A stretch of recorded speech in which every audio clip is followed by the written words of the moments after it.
প্রতিটি জায়গায় কোনো জবাবদিহিতা নাই।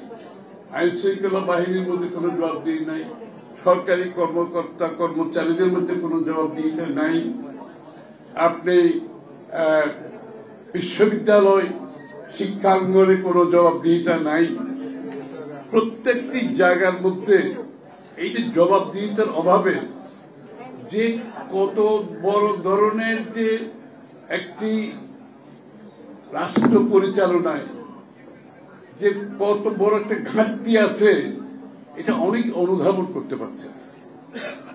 এই ঘাটতিটা অনেক অনুধাবন করতে পারছেন। আমি যদি ব্যবসায়ীদের কথাই বলি, তারা বলছে যে আমাদের অবস্থা সম্বন্ধে এদের সরকারের কোনো অবগতি নেই। আমি সরকারকে দোষারোপ করব না, কারণ এইটি নির্বাচিত যেহেতু সরকার নয়। অনেকে আমাকে জিজ্ঞেস করে আপনার প্রত্যাশা কি এই সরকারটা?